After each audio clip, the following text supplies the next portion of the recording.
Welcome to Team Futurism. Today I'm here with Devin Carson, and it's coming up on the end of the year. And I think this might be one of the last live streams that we do for 2025. So I wanted to do, and I don't want to dwell too much on this, but I want to do a quick roundup of the winners and losers of this year because this was kind of an epic year. And also, everyone that I follow who's like mega, like a pro tech fanatic on Twitter says that 2026 is going to be a hugely pivotal year. So I'm curious to kind of like maybe set that up a little bit too. If you have any thoughts on that. What broadly, what is it that they think is going to be big? What do you hear? What's word on the street, man? So give me some stock tips, dude. I just opened my Robinhood account. I know. Well, as our economy tanks and like jobs go away, yeah, here's yeah, I got puts on Tesla.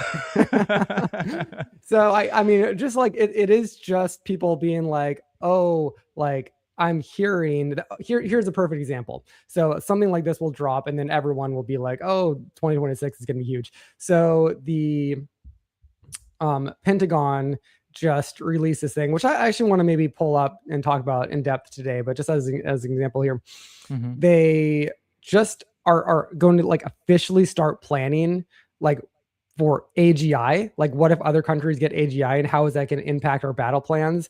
And like this, they've allocated money and like resources just now, huh? And all the, this happened just this week. Well, I know it is kind of like, why hasn't this happened before? But also this is like, oh, just all of a sudden, real. Been podcasting about it for 6 years, and all of a sudden, the Pentagon. Well, they have to get it passed by the House and Senate too, and get signed by the president. It's not like a real thing, but okay. So things like that happen all the time, or maybe Elon Musk says something, or et cetera, and everyone's like, "Oh God, like just wait till 2026 hits." Right? And there's probably some truth to that. 2025, a lot of shit ramped up, and 2026 is probably going to be, but. To my point here, it ain't all winners, man. There's a lot of losers going down in the culture. I'm gonna pull this up. So the journalist Derek Thompson, who was wrote the Abundance book with Ezra Klein, he posted a Substack article, and I'm not going to go through the whole article because it's kind of excruciatingly long. I'm just gonna pull up the tweets that he gave on it. This is like a highlight of his article. We need a soundboard with goofy effects, and we also need like a little video soundboard with Joaquin Phoenix doing the thumbs up, thumbs down for this segment. Yeah, right. Hey, real quick, your groceries. Yeah, that's not send the lions after them. Your audio is doing the crinkly thing again. I'm not sure if that setting that you were playing with is doing shit. How about now? Oh, better. Yeah, we're good. Yeah, I don't know what's going on. Maybe the sweetness in my voice is just overloading the circuit boards today. Well, let me jump into some of these. And so this is Derek Thompson's. It's over for movie theaters. He says Europe, booze, Europe, and anything but the most negative approach to news coverage in ideological media. All this probably is kind of true, but let's walk through his little charts. So here is this is fascinating to me on number of levels. This one kind of blew my mind because I think that like almost everything on this list, and maybe this is why this list was cohered in this way, is all counterintuitive. Like point for point, every single part, you're just like, wait, what? Except, well, there's two that make sense. The top 100 concert tour tickets. Yeah. There's no indie music anymore. Indie music needs to be back down at the bottom of that list. So this is, it's hard to see. It's recovery rates since 2019. Yeah. And so interestingly, like, a lot of this is super counterintuitive. So at the very top, US restaurant revenues, I would not have guessed that they would be well above 2019. I would have thought they were still kind of like lower. Also, hotel average daily rate. On restaurants, what I think is probably happening is there was like the great consolidation in the pandemic. So like revenues probably are like a lot of probably the same amount of money is flowing into the economy and to a much smaller amount of businesses now. Yeah, I think that is probably true. And also restaurants are really adapting and leaning into the new world where Yeah. like Grubhub is a thing. And they're Yeah. probably like at DoorDash. first I Yeah. remember reading articles about how that was like hurting their bottom line. I'm sure they've done something to like I mean, for one thing, if They're you gonna order on figure it out. Grubhub, it's way more expensive than it used to be. I'm sure Oh some of my that money God, dude, it's is going to the insane. restaurant. So yeah. Let's see what else we have here. Yeah, you highlighted concert tickets. They are up since 2019. Yeah, top Uh 100 concert tickets are up. top I bet 100, you yes. anything outside of that is an absolute apocalyptic level of recovery. I would love to see a number on that because now that I I think would about it, too. when I do go to small things, not that I do that often because now I'm old, but like Hmm. you do still like it is pretty hip hopping. Like there's I went to this I'm thinking the most recent like local thing that I went to Hmm. was at this blues bar in Sacramento, Mm. and where like a jazz band plays and Hmm. like people can like jump on stage and like play with him. Hmm. Dude, it was like a Tuesday. No, it was a Sunday night. There were so many people. You could barely like move your neck. Like Was there were it so was many it people. was it Lab Rats? Yes, it was Lab Rats, which I guess is a Yeah, well-known thing, but I didn't know that's that. like the Popinist that you like just referenced, like the Popinist band in Northern California right now. Is that true? Yeah, yeah. Lab Rats is like really, really big It in was like the fun, entire. so I get Yeah, it. yeah. They're Like it really was good, fun. man. They're fun guys making really good tunes. Okay, so if you're in Sacramento, check out the Lab Rats. They're huge. Mm. Okay, so Uh, also I wanted to talk about Broadway attendance, highlight this for a mhm. second. Just because like I thought Broadway attendance would have been way down still Way because you see down. articles about there was an article in I think the New York Times somewhat recently about how like theaters like slowly just kind of dying, but apparently Broadway is not, which Hmm. I guess probably because of tourism, right? But that's I don't fascinating. know. That is counterintuitive to me too. I feel like we've all collectively become less enchanted with musicals as a society. But then again, Wicked, I think, is probably maybe it's like a bunch of those type of musicals, like newer. I know Stranger Things has a musical now, and maybe it's Oh, like is a that bunch of true? like, yeah, yeah, maybe it's just like a bunch of franchised, like Disney properties, musicals that are still doing well. They get Hollywood celebrities too to come in and Yeah, do Broadway theater, and so a yeah, lot of yeah. people That's probably like a don't give a shit about the production. They just want to see, Hugh whoever Jackman. the big name is. Yeah, yeah, Yeah, right. yeah. Okay, but at the very, very bottom here, we have film industry stuff. What's your So feeling on this? So I just had this out with someone the other day where I was like, ah, good riddance. I could give a fuck about a theater. What are you in that camp, or are you like, oh no, the theaters are going away? I just okay, well, so for anyone who's just listening to this, we probably will release just the audio. At the Hmm. very bottom of this chart, we have film industry tickets sold and box office receipts. Both are like crazy, like way down from Super 2019. low. It's like if you just glance at this, like Derek Thompson is right. This shit's done. Yeah. I actually just wrote a Substack article about theaters and Mm, how kind of no love lost for me. I have the same sort of thing. I And know.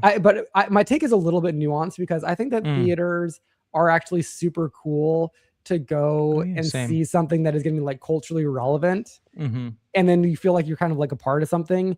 I like Mm-hmm. that. And I kind of hope that doesn't go away. I also like it when you go to the movie theater and it's just an excuse to go with a buddy to see something and then you can like Yeah. together talk about it. So like as a social Mm-hmm. thing, I think it's great. I think it's like fantastic. But if we're talking about the media itself, I don't know, man. I think that like movie theaters just are bad places to see movies in Yeah. general. I Yeah. think that like they don't and this is actually in my I don't want to belabor this too much, but like the point in my article that I made that I liked, this is the point that I liked was that if you were to When I was imagine rereading my own article for the yes. third time, I actually picked out this excerpt that I really enjoyed. Good point, bro. Said to myself in Yeah, my mind. yeah, yeah, yeah.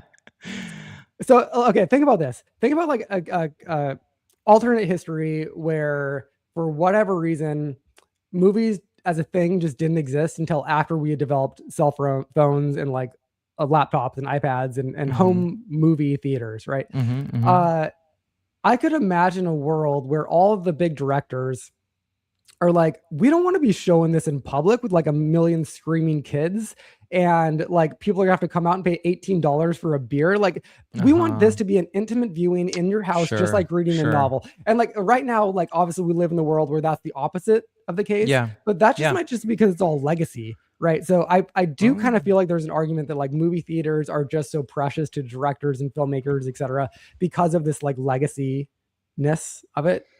I have kind of a different take, but on a similar line, which is that, well, I think that's a very good point, is that everybody that's in the industry is like reliant on the kind of primary channels of distribution and have a lot of like profit motive and incentive to not want that system to fall apart, because obviously everybody is getting the unholy, nightstick up the bum from Netflix and Hulu and all these places that are black box, like don't release their numbers and pay you whatever they feel like, and you don't get residuals and blah, blah, blah. I honestly think the thing that I hate about movie theaters is how corporatized they've become. Yep. And I think that like, because it's such a huge infrastructure investment, they don't modernize themselves in terms of vibe.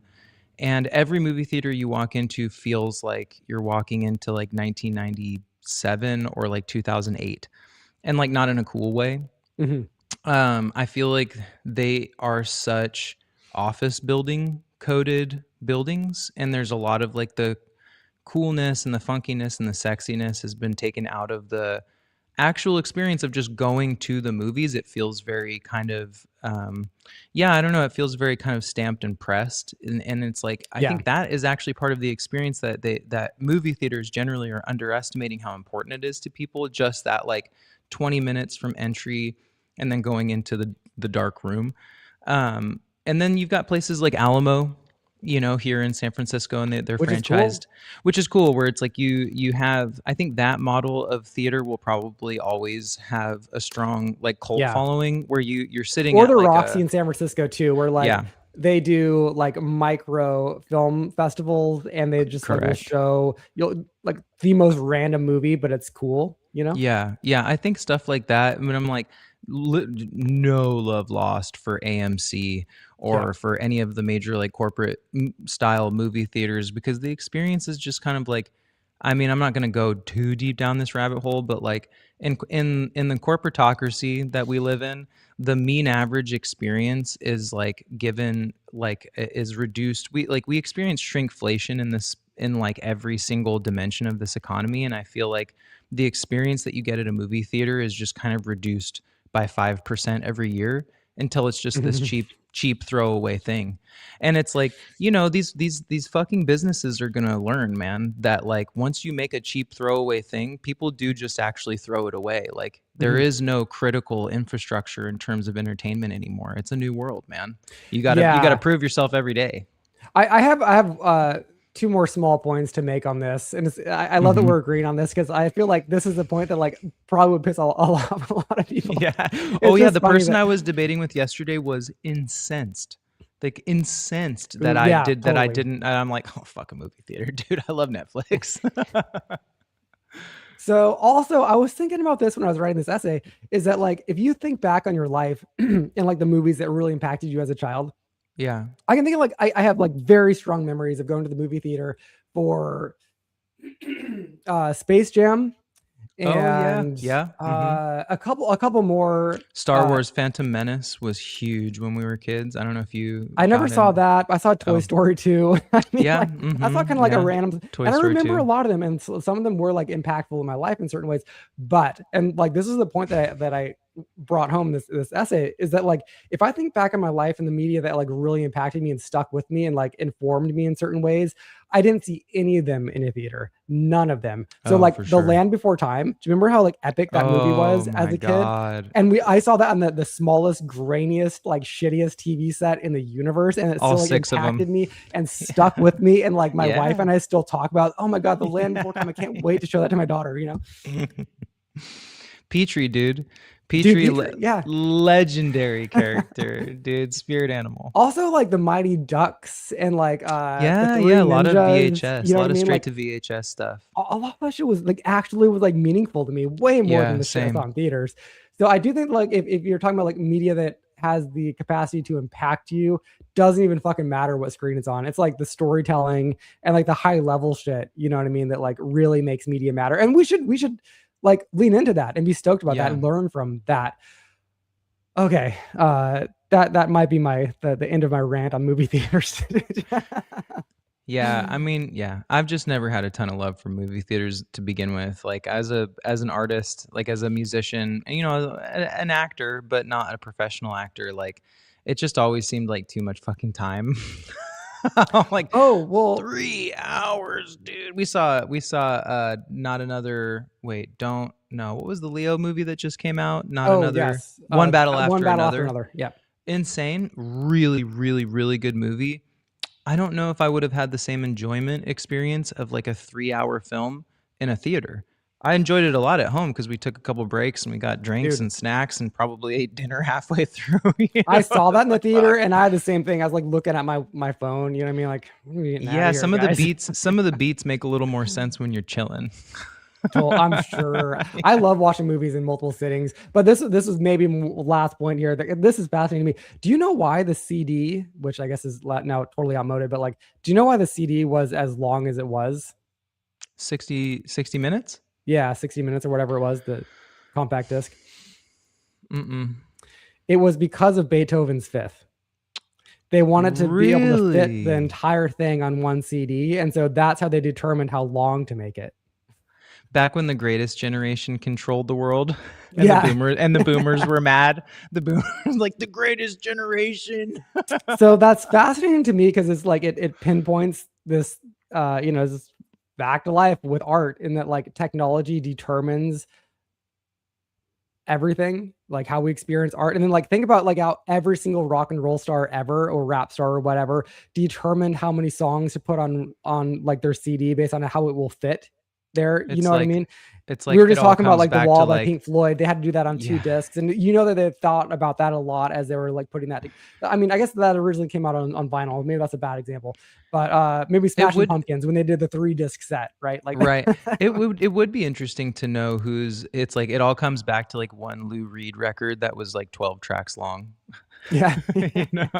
And everybody after that. Movie theaters too, like people can only sit in a seat for so long, and so that's how we did. And so now that movie theaters are going away, we can explore longer forms of like narrative television, et cetera, et cetera. So moving away from them, which is exactly the way that culture is moving.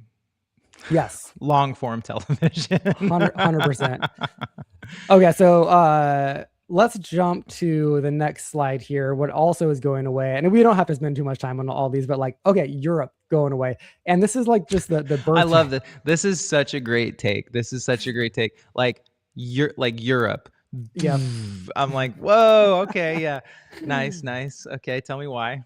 Okay, so we see births per year, and the blue line here is Europe, and it's just going down, man. It's just plummeting. It's like bye Europe. And this is, he just pulled Nigeria as a comparison. It's like Nigeria, just the red line is going up. So there will come a point where all of the countries where they just stop having babies, yeah, their culture is just going to die out. Like there's no other way to phrase that.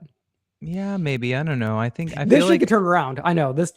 Tomorrow, Europeans could like start having like 10 kids each. Who knows? Yeah, I mean, it's definitely public policy, right? Like we just have like a broad kind of blanket suppression on the amount of money that filters into parents to have children. Like there should be some kind of standing order, in the world, that if your birth rate is declining, you got to pump money into parenthood, which just doesn't really seem to happen. I mean, in Europe it does in certain ways. Obviously, France has like an extraordinarily advanced social safety net. Well. Some of them are really, really, really dumb though. Like, oh God, I might be getting this slightly wrong, but one of the Scandinavian countries did a thing where like you get tax, or if you're a woman and you have more than 2 kids, you don't have to pay. Oh no, it's like you get 5 years off. You're 5 years off or something like that. Paid leave. I think it's very generous. But then like women just don't get hired because like no company wants to have the burden of like, oh, tomorrow she could get pregnant, and so then And then we're stay to pay her pregnant for for 5 years. 20 years. Yeah, so like that was a bad Yeah. policy, and so we are kind of like, it's good that shit's being tried because we are kind of learning what works and what doesn't work. But yeah, it literally, you just have to make it worth it for parents, and they'll do it. But like as more and more people move into cities, dude, it's so hard to have a kid in a city.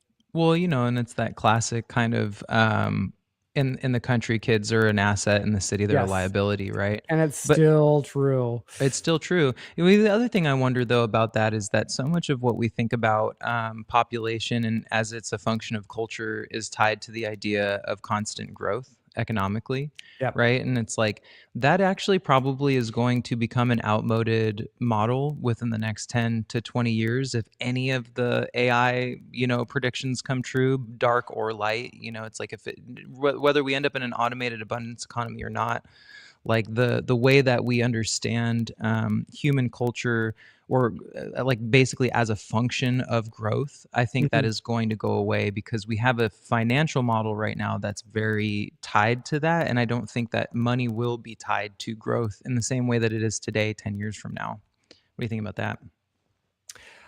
I have a really hard time speculating because I do think that Sure.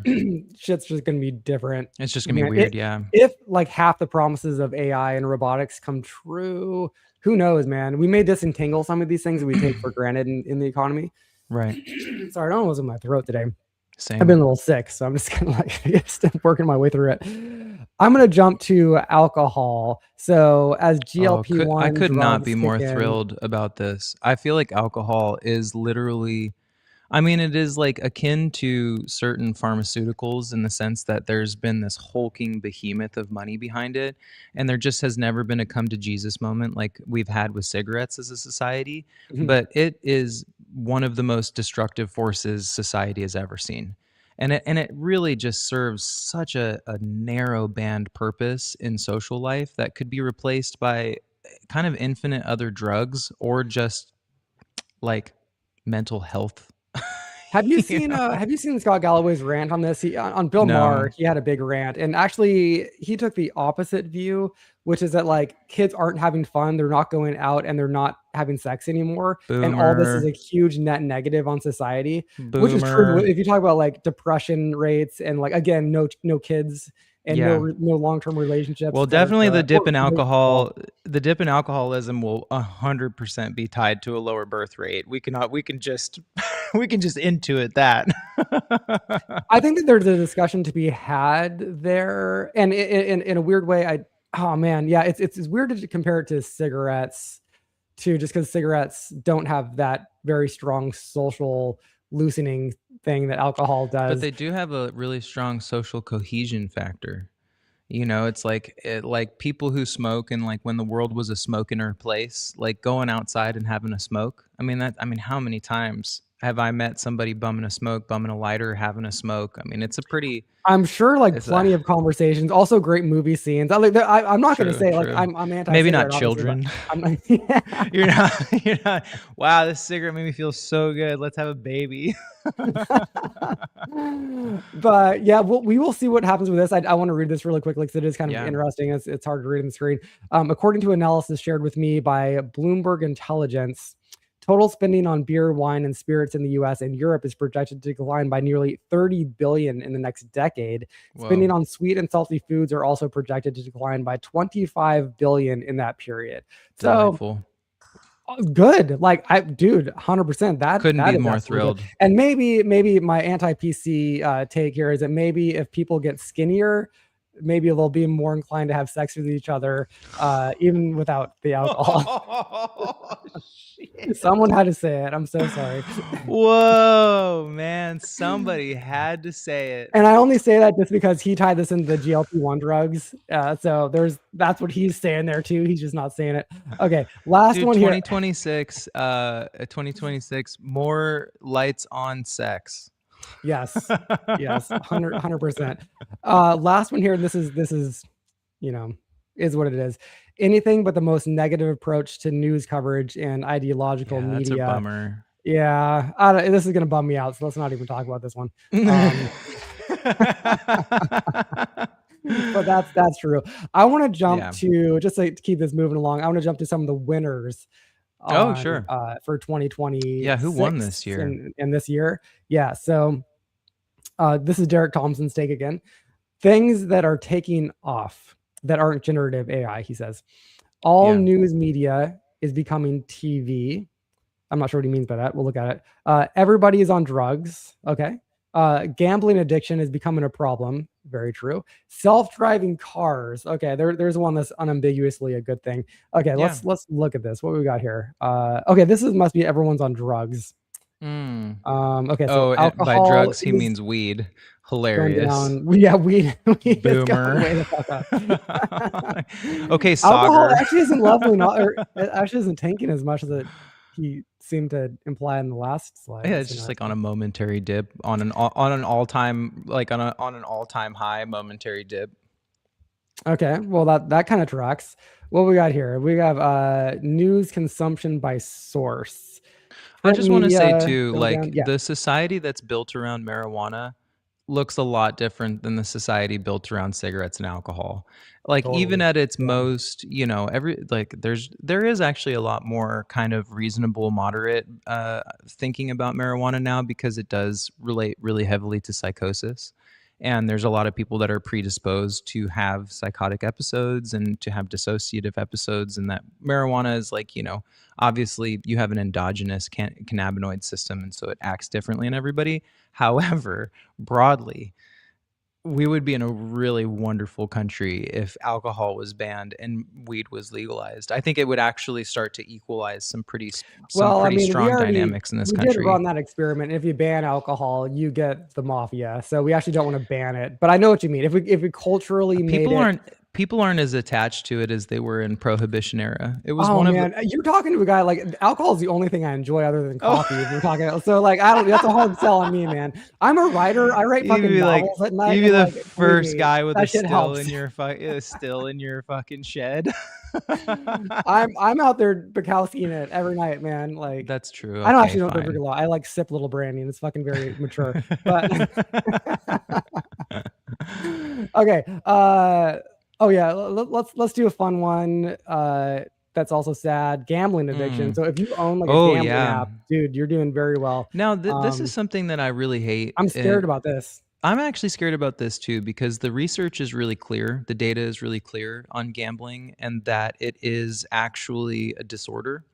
Like when you have gambling Yeah. addiction, it's not like and I think unfortunately it ends up getting packaged with the discussion around personal responsibility as a drug user or as an Mhm. alcoholic, but it actually is different. It's hijacking a part of the autonomic nervous system that you really do not have much control over. And if you're predisposed to genetically having kind of weaknesses and vulnerabilities in certain areas of your cognition and your brain, like gambling generally in any form is taking advantage of some of the kind of heightened weaknesses in human cognition. And I think that is something, along with social media, that we have to legislate, and we already have. And I think the gerontocracy that we live in right now is really going to start to struggle to keep up with these things in any functional way, because we do have a ban on gambling. There's only a couple places that are allowed to do it, but for some reason you can start a website and people can gamble on that website. And that is actually not a very functionally difficult thing to shut down. It's just we're moving so slow in terms of legislation on technological advancements. So there is a mild contradiction in what Derek Thompson here is saying in terms of GLP-1 drugs, because he's saying use of those is going to cut back on alcohol and sugar and salty food intake. But I've read articles about how that's also supposed to cut down on gambling because it lowers that like need to get that sort of like a high from risky No, behavior, that's like, yeah, which is it's interesting. But bullshit. probably not enough people. It probably just hits different people. So maybe people who take GLP-1 drugs, like everybody eats salty food and most people drink alcohol. So like but like there's a class of people who are drawn to gambling, and maybe that Yeah. class of people just also isn't necessarily into GLP-1 drugs. I'm just thinking aloud here. Probably No, I'm but I thinking mean, too much about this, but that is kind of one of the biggest problems, and I bet you it's due in part to a very effective propaganda campaign from like big gambling to try to kind of conflate a bunch of the information around addiction and personal responsibility, and Mhm. but actually there's been a lot of research specifically on gambling and how destructive it is, and Yeah. how unfair it is, because it is, again, like hijacking a part of the autonomic nervous system that you don't have a lot of functional control over. I do think like just in general, the whole gambling infrastructure is harmful for society because Yeah. there's that old saying that, like scratcher tickets, you buy it like lottery tickets. Right. Uh, there's this saying that they just exist as a tax on poor people. Totally. And Yeah. everyone I know who buys those regularly, and probably low key, anyone who does that, the people I know, spend hundreds and hundreds, maybe even thousands of dollars a year on them. Yeah. Um, they're all, Busted. lower class people who like need to do better things with their money, but like it's part of that particular culture. It's a tax on them and it's marketed to them, Yeah. right? So, Yeah. and Yeah. that's I not mean, good. it's really, That's not it's great. exploiting the weakest among us in a certain Yes. way. And Well that's put. not, Yeah. weakness in like terms of like your mental fortitude or your economic capability. It's literally like genetic predisposition mixed with, I don't know, trauma at a certain level. Okay, last one here, Devin. Driverless taxi usage in California has grown eightfold in just 1 year. Dude, I'm Wonderful. such a Waymo fan, and like Zoox is now out on the streets of San Francisco, the Amazon Love it. thing. This is gonna No potentially save complaints. 40,000 lives a year. Yeah. Nothing but benefit, man. I'm so into this. So like let's silence the haters on this one, roll those babies out, and let's get some safer roads. I mean, 100%, man. And then I always think about careers like driving, where I'm like, there's a lot of people that take meaning from it, and you can't. It's hard to tell somebody who's a truck driver has been doing it their whole life that like, people shouldn't be doing that job. But at the end of the day, man, it's really destructive on your body. It is Oh yeah. it is a fucking meaningless job, and like I think one of the things that's going to start happening as jobs are automated is we're going to have the scales kind of fall from our eyes and realize that a lot of the jobs that we've been allowing people to do are not only unfair, but they're functionally useless. They're busy work. Yeah. They were worksheets that you take home from school that never get graded or read, and it's like it is fucked up to let people go down an economic rabbit hole where the entirety of their output as a human being that isn't tied to their family and that is tied to the economy is doing something that is kind of patently meaningless and not skill driven. I mean, there's so many people out there that have jobs they just show up to, and they do whatever the menial task is, and it's like, that's going to be a really difficult conversation we're going to have as a society, because those people still need things to do and ways to generate meaning. But it is absolutely criminal to spend a human life in that way, because you don't have much of it, and we really do need people to be doing, if they're going to be doing jobs, they should be jobs that are at some level enrichment, at some level enriching. It can't just be busy work to keep the economy going. That's fucking insane. Yeah, 100%. Yeah. Before we move off this topic, I'm just curious, do you have any hot takes for On winners and driverless losers? cars? Winners and losers, kind of broadly. Winners and losers, yeah. Losers, any working class family that has to buy groceries. I mean, I cannot. Groceries have been expensive before in my life, in like relationally and just kind of like objectively. There's a different feeling now when I go to the grocery store, where as frugal as you try to be, you cannot get out of the grocery store spending less than $70 to $100. Yeah. And like, I mean, there's been a couple times recently where like, you joke around when you go to Whole Foods or something, you're like, oh, one bag of groceries is like $125. But I'm talking about like Trader Joe's. I'm talking about Safeway. I'm talking about you go to a place and you painstakingly choose the items that are cheapest and highest kind of calorie return or protein return for your dollar. And you're still really, really struggling to keep a grocery bill in any kind of reasonable range, let alone if you have a kid. Man, I can't imagine what it's like for you having to feed, an insatiable child. Yeah. Yeah. So definitely working class families buying groceries are the losers. Definitely the corporate interests that own the food industry in this country, huge winners, enormous upside for everybody that is above, that is in the corporate level. So farmers are getting fucked, people are getting fucked. These agribusinesses and these big food businesses are, as always, recording record profits. They're doing very well. They're doing very well for themselves. Aside What about from you? the farmers who are fucked over by the terrorists, but they're also going to get compensated by Trump. So yeah, and those guys are also growing. To not to go off on a diatribe, but like, why is it that we are compassionate for people who grow a crop that sends our water to another country, like soybeans? Right? It's like, dude, or alfalfa. Wait. So you based your entire livelihood and business model off of the economic, like off of globalism and like the idea that our economic relationship with a country like China, an adversarial country, is going to stay stable, and now you want to be subsidized because we have a fraying relationship with this adversarial country. I'm like, nah, dog. I'm like, what part of capitalism do you not understand? You know what I'm saying? Little pivot on that topic, but farmers are an interesting just career path to keep in mind as we talk about cars and transportation, because it used to be that 100% of humans work on farms. Now it's like 2%. Right. And now transportation jobs are one of the leading, if maybe not, maybe like the most frequently job. I can't fucking think in the US. And like, what if all of a sudden that was 2% of jobs?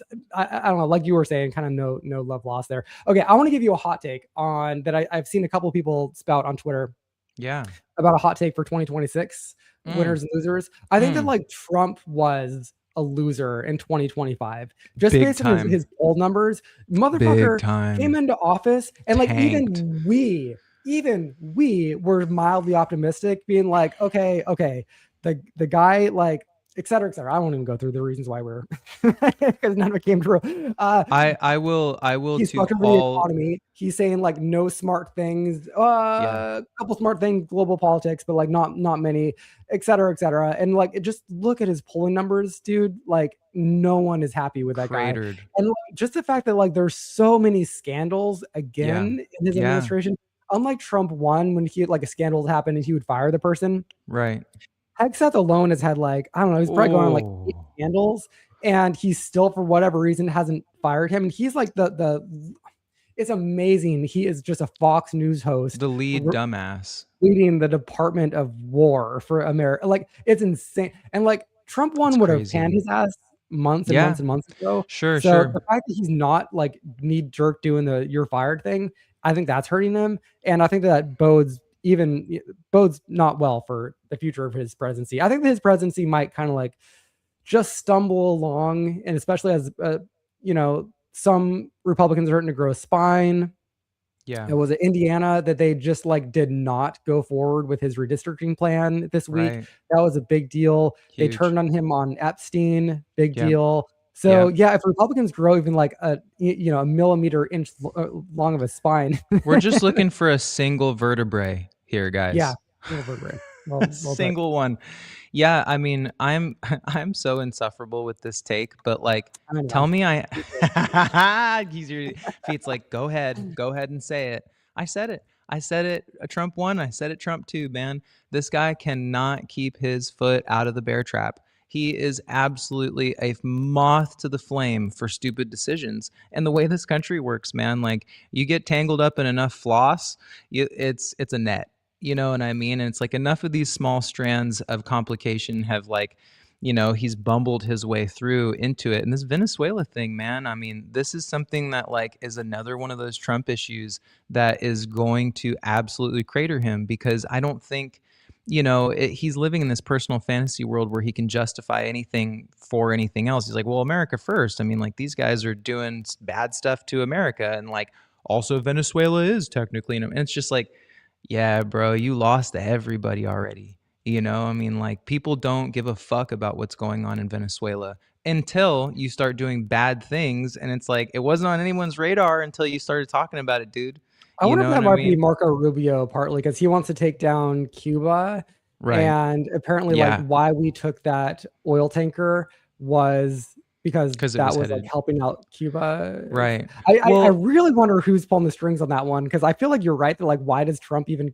I don't know. I can oh, see that. there's Man, such that's a a can of worms. Holy there's shit. such We a don't good need to go there's down such it. a good like basis to think that it's just a lot of Miami people that are in the Hmm. federal government right now. A lot of people that have Whoa, dude, that's a yeah, take. like everybody, yeah, for sure. There's so many people that are like Miami, like anti-Cuba, like protect, whatever. Like there's this whole subset of politics that really only exists in Florida, and it all has to do with the Caribbean because that's the place that is like the biggest problem for them down there in terms of like Republican, thought. So I think that's a huge motivating factor is that there's just a lot of people in the regime that are like Miami people. Dude, fascinating. Okay, I like Mar-a-Lago that. people. I Yeah. while you were talking, I did pull up another screen of winners and losers, and this to me is all kind of like sad.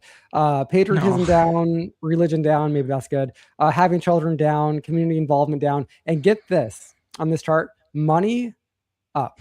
People care more about money. Like, oh, this is, I should have read this. Percent who say that these values are very important to them. So the only value that's very important to people is money. This is like maybe one of those like decadent society downfall Sure. precursor metrics. Kind of interesting. One more note here. I've seen everyone sharing this, so we can share this tab. So OnlyFans spending is just going up and up and up, and it's kind Hi, of hilarious. Sophie. This I would have never actually guessed this, but the United States spends Hilarious. $2.63 billion on Yeah. OnlyFans, and Yeah, this is yeah. more. I don't have this pulled up, but like this is more than what people spend on. What was it, like the New York Times? I might actually have this. This was interesting to see. Let's see if I can pull this. Oh I no, mean that's in not a it. in a in a But people are world spending like more than like a lot of meaningful things where people are just doing OnlyFans, which is another like decadent society thing. Oh, here we go. Let me share this tab. So US consumers spend more on OnlyFans than the New York Times and ChatGPT combined.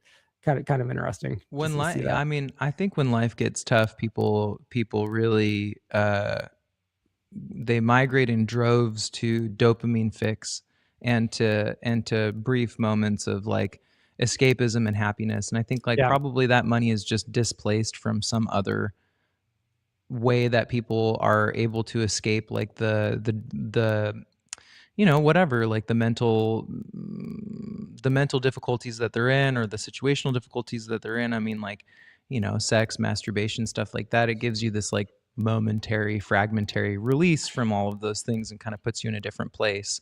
So, unfortunately, though, I think a lot of that too is kind of psychological warfare on, oh, wow, I can't even say that. Psychological warfare on men, because a lot of it isn't just popping open that page and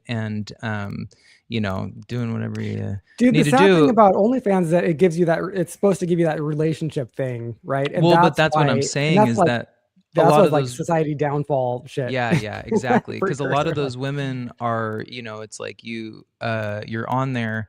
If you were to have one, I've heard, that when you're on there, it's like they're constantly sending you messages, and they're Mm, all like, "Hey, like I just was thinking about you," da, da, da. And it's all chatbots. It's right. all automated chatbots that are trying to kind of wind you down this rabbit hole that this person cares about you. So it really isn't like Pornhub. It's not just kind of simple like click and release. It's actually far more psychological than that, and I think that's why it has such a grip on people, men. Okay.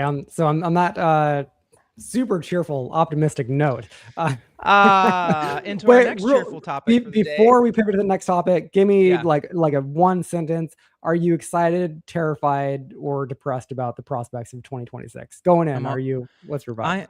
I am an optimist. I am a Okay. techno optimist, and I am a futurist, and I do believe that those things define every thought that I have about the future. We've figured it all out so far. We live in the richest society that's ever existed. Most people in this society not only have their needs met, but have cool little bells and whistles around it. Not that things aren't hard. Relationally, always things are hard to the time that you're in, and things could definitely always get better. But I, so many beautiful things have happened in the last Yeah. 10 years that make it the coolest time to be alive. And if in, America's a brutalist place, but if you can keep your head above water and you can keep, experiencing these amazing shifts and changes we're having, I think it's going to be I think 2026 will be just as breathtaking as 2025 was. I think that 2026 is going to be maybe like a key moment to remember in world history. And I think Agreed. that it's 2027 that shit could really hit the fan. I'm worried about 2027 because one, there was that Project report,2027. Project 2027, that we Yeah. reviewed, and that's like, Yeah. oh, shit gets scary. Also, that's the year that China supposedly is going to invade Taiwan, and that could be like the first time in a very long time that two world powers actually go at each other. And also, like, Japan is now preparing for war with China. I'm not looking forward to 2027. I hope that something happens between now and then that averts that. But okay, so good. We're optimistic about 2026. We'll keep it there. 2027 is going to be the apocalypse. 2026 is going to be utopia. Yeah, utopia followed by the apocalypse. It's great. All makes sense. Okay, so all right. I'm gonna leave it up to you. Do you want to do for our next topic? Do you want to do Suno? How much time do you have? No, man, because we were also talking about Oliver Sacks. We could save Suno again for another day. I really am activated and wound up about it and could kind of go on about it. And the Oliver Sacks thing is, Suno will be relevant next time we podcast. The Oliver Sacks thing will not be. Yeah. Okay. Very, very good point. I like how you thought that through on the fly. No pressure. Okay. From OnlyFans to Oliver Sacks. Yeah, there you go. That's the segue. Actually, what's really funny is that my whole knowledge base on Oliver Sacks is kind of based around his sexuality. So that's not a crazy pivot. For anyone who doesn't know about Oliver Sacks, he's a guy that every undergrad in psych, if you aren't assigned one of his books to read, you just like stumble upon his work 100%. He's Malcolm Gladwell for psychology. He's a very good writer.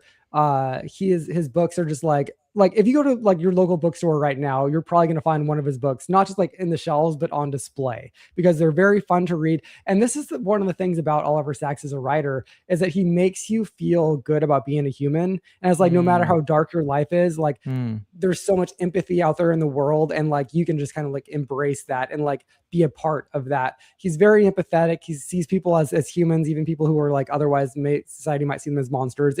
It's all like good flower, nice shit. Okay, but so this week, the New Yorker did a major profile about him. And one thing that was interesting is that it was a huge article, as New Yorker articles tend to be. It was so long. And they buried the lead, dude. They were talking about far like down. I was just like, at a certain point, I was reading brutal. on my phone. I was just scrolling through to wait to get to like the point.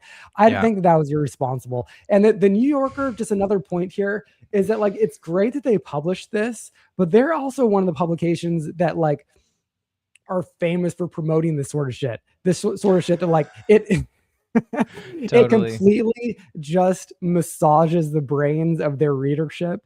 And like, we find out decades later, oh, the fact checkers just like missed everything and it was just made up. And like these narrative, like, psychology is not a hard science for the most part. Like there's some physiological studies that are done that is hard science, but like a lot of it is just like a guy watching somebody else and taking notes on it, man, or like somebody filling out a survey. So like the field of psychology is so susceptible to this.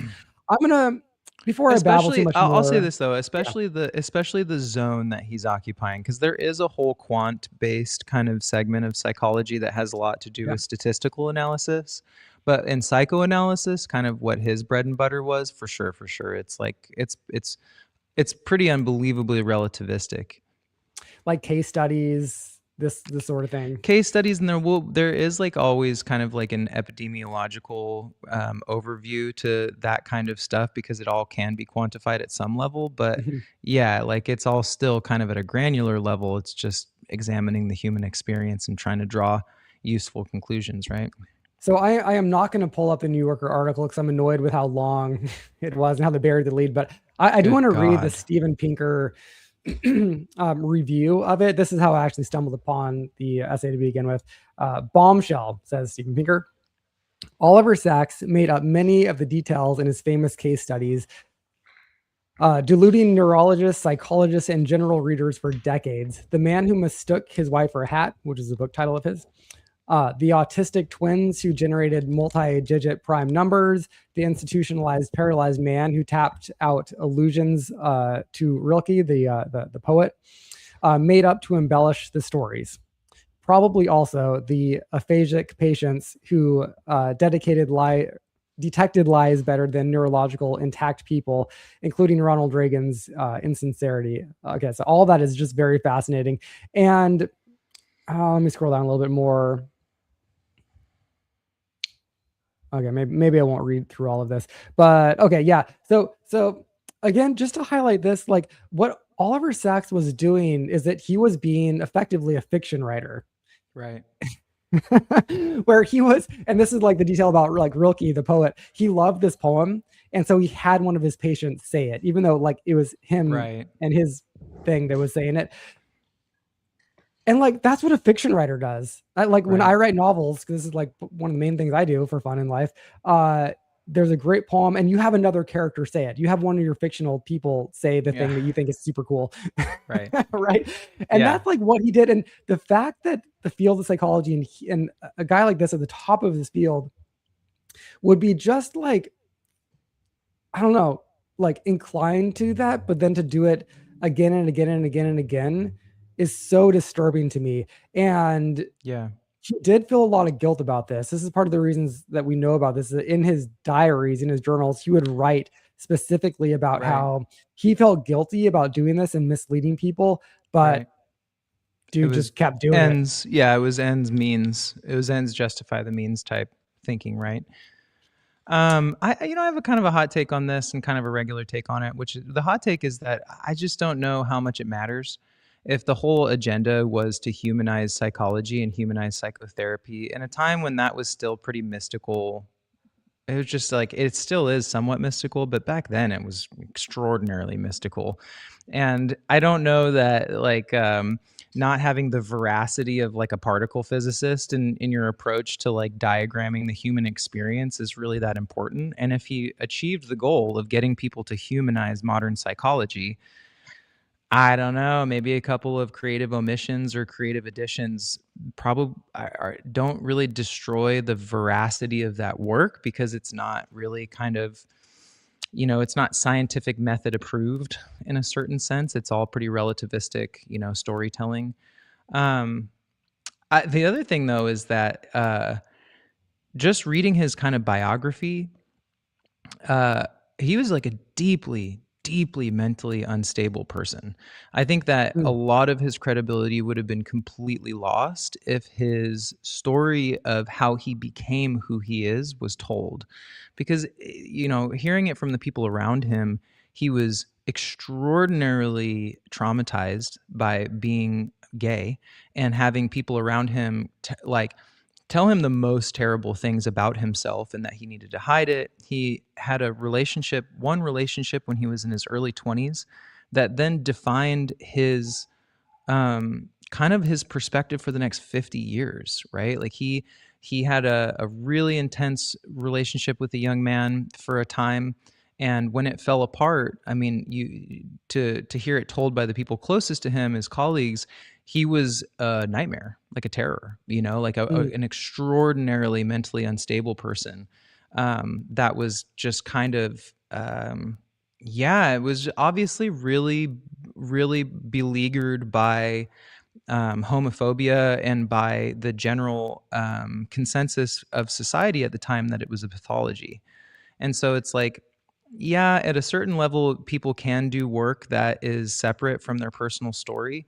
But if their personal story is tied to the type of work that they're doing and that you can find the agenda in it, I think that it does destroy credibility at a pretty functional level for me. Even if the trauma and the things that he was going through were unfair to him, it still clearly distorted his perspective on kind of the human condition. He saw the same psychoanalyst for 50 years.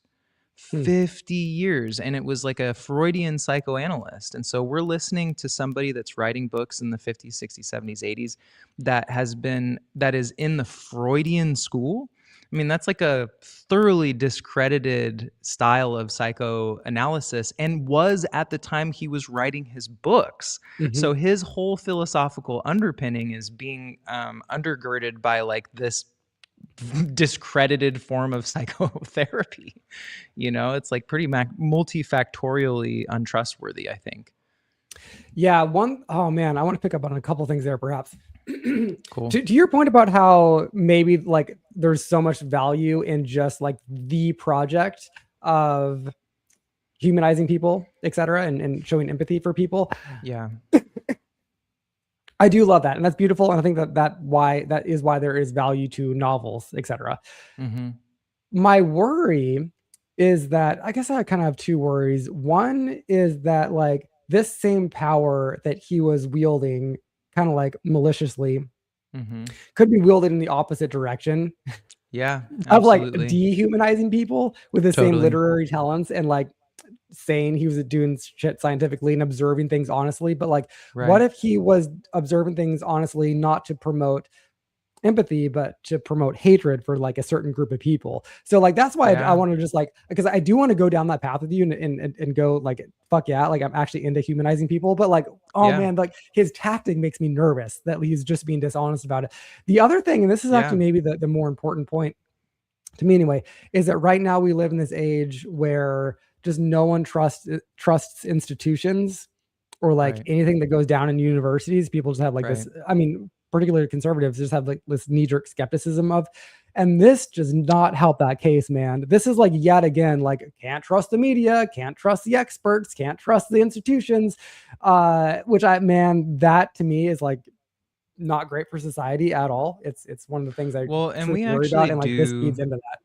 It does, and it's not a fiction. Like most universities are ideologically captured and have like Yeah. have an insane slant towards liberal and left-wing politics. And if you're a good liberal, if you're a good left-wing person or a good citizen of a democratic society, that should be worrisome for you, because in the marketplace of ideas, you need ideas to challenge yours. You need people with dissonant voices. You need people saying, unfortunately, free speech is one of those things where it's like, yeah, you actually kind of do need people exercising the extreme wings of it to keep it wide and broad and safe for Totally. everybody in the middle. And I know that that's really hard for people to stomach when we're talking about white nationalism and we're talking about Nazism and we're talking about racism. However, like these universities have really, really struggled to be a place where there is a fair marketplace of ideas. And like conservatives, unfortunately, in that one dimension are pretty on the money, and I hate to say it. I hate to say one thing, which is like, Oh, I do think no. it's also true, because the liberal Oh, response to no. this, which is also slightly true, is that reality has a liberal bias.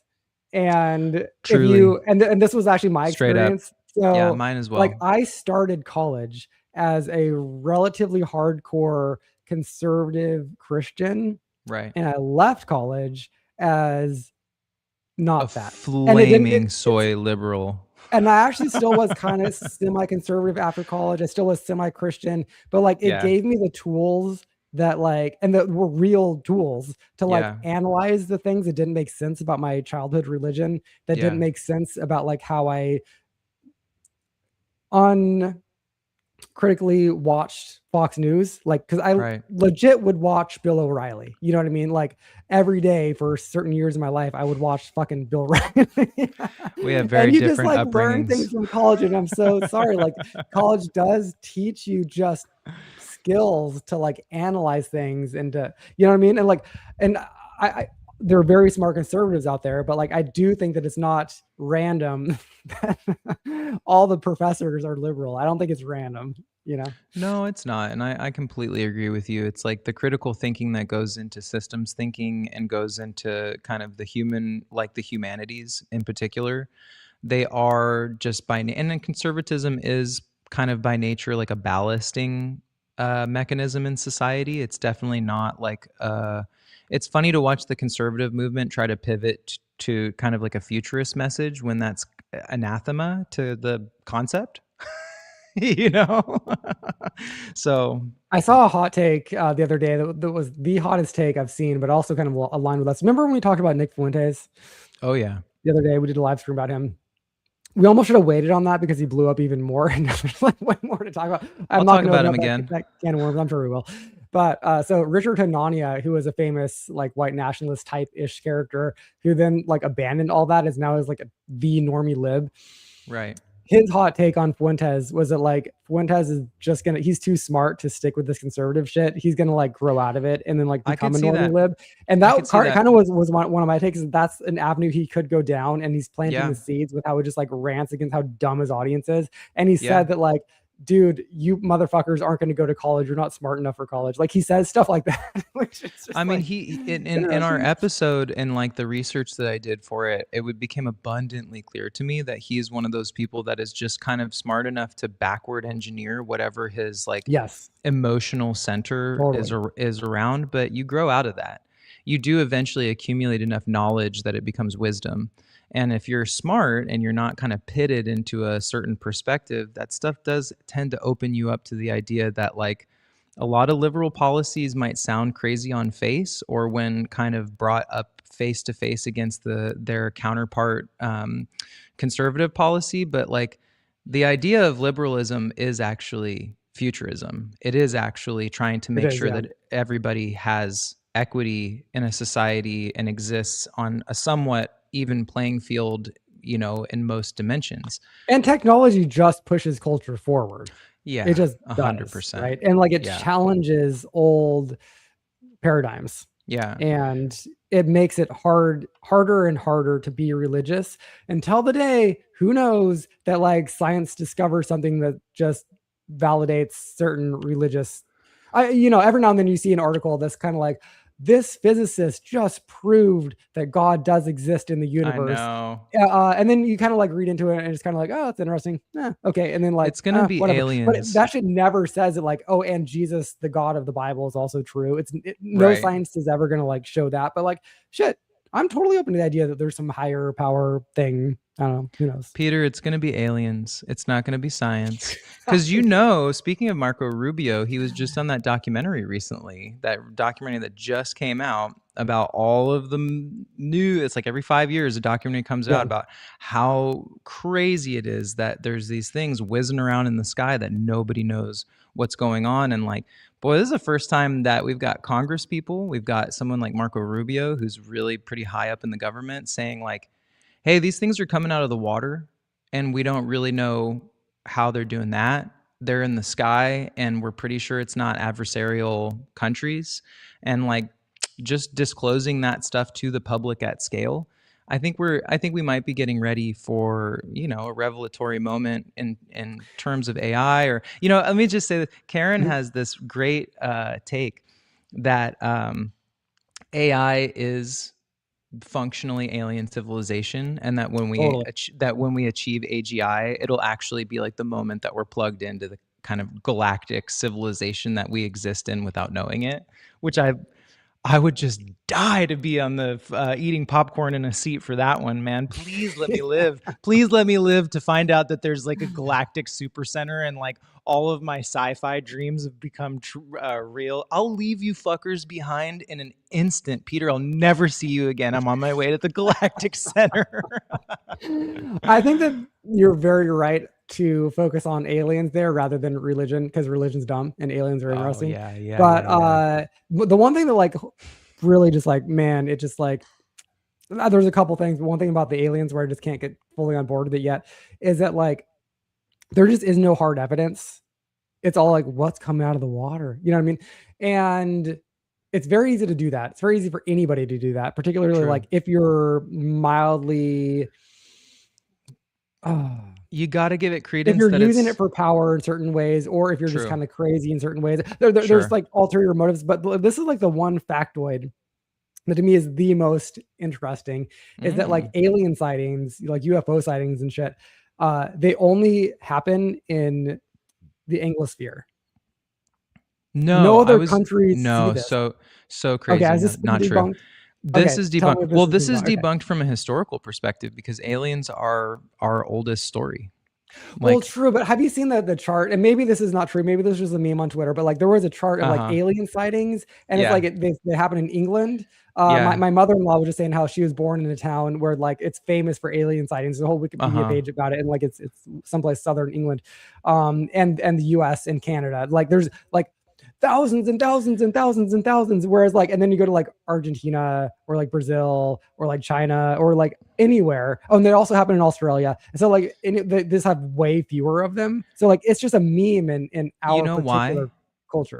I'll tell you exactly why. And this is just a theory, but I think this is actually the answer to that question because first of all, an anecdote, we were at Karen's sister's house for Thanksgiving and she told us she's like a very normal lady, you know, she's just got a family and like definitely not a conspiracy, like not in any way kind of Those are the ones you connected. got to watch out for. Those are the ones you get, the normal ones. And she told us this story, this very detailed story about when she was 14 or 15 years old in Chalchuitas, the place that they're from, that her family's from.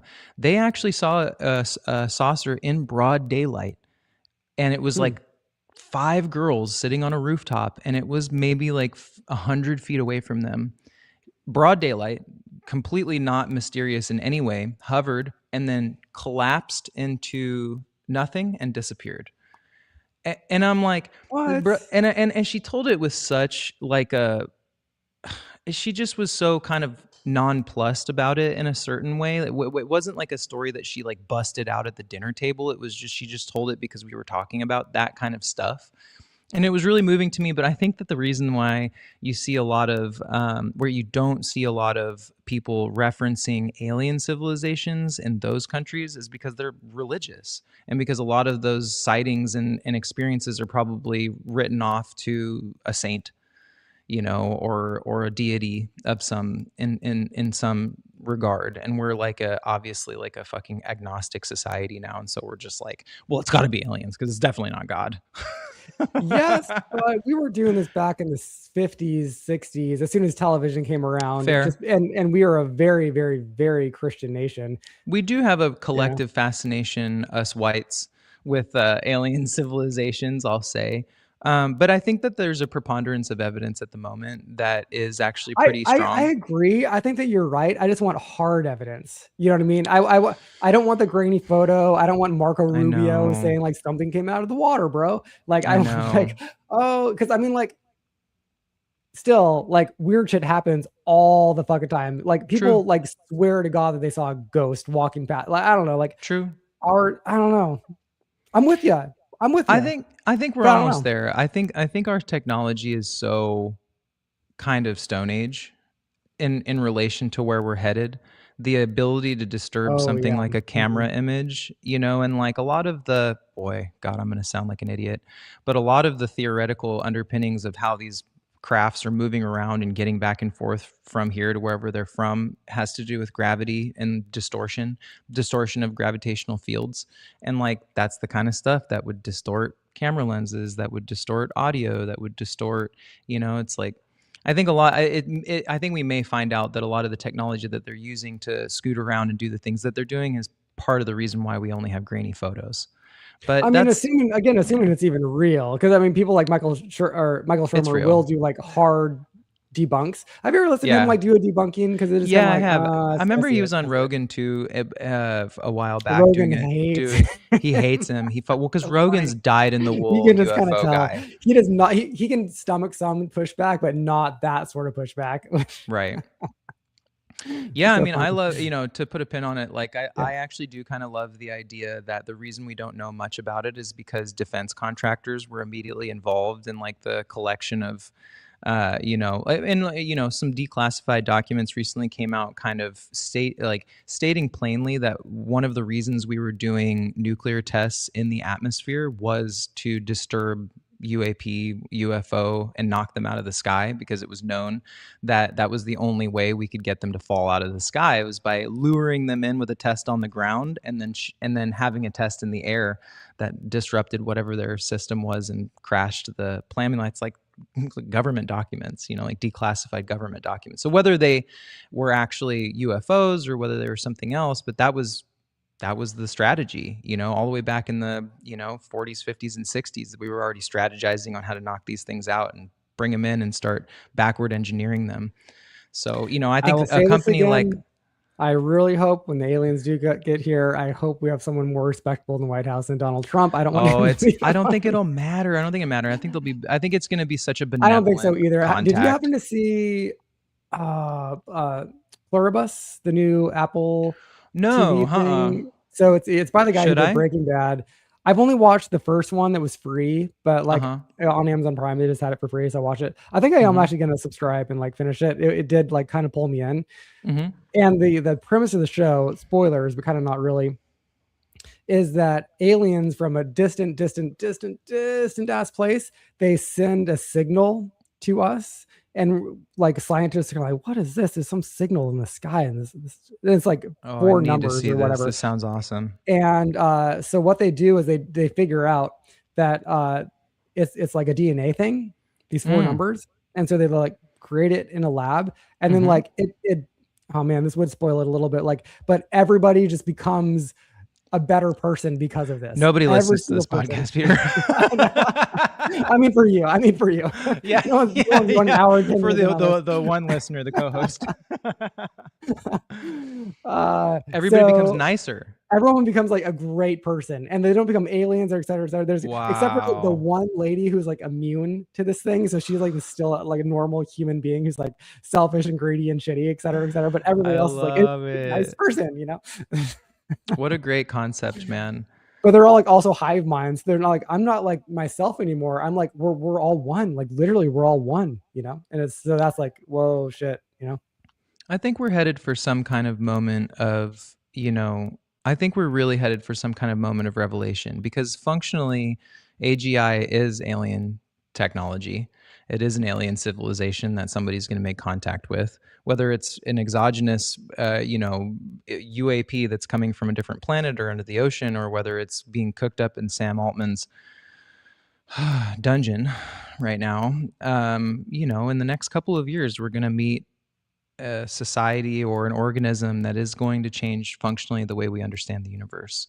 And there's just kind of no doubt about that. We got 1 year, man. 1 year utopia. 1 year to live. 1 year to live pre the fall or pre the, elevator to the stars, maybe. All right, man. I got to wrap it up there. But good talks. Good talks. Yeah, good talks, feeling buddy. Feeling okay about 2026. Good. I feel great about 2026. I changed my Instagram bio recently to say co-host and futurist on the Team Futurism podcast, and it's like I'm pitted, brother. I'm a futurist. I'm a techno optimist, and I think that one of the things that nobody's going to hear this, but between you and me, Pete, to be that for society right now is really important, because we shape the narrative and the narrative shapes the technology. It is true. Yeah, I think that absolutely is true. Us and Russian bots, man. All right. Well, good chats. Till next time. All right, Pete. Later.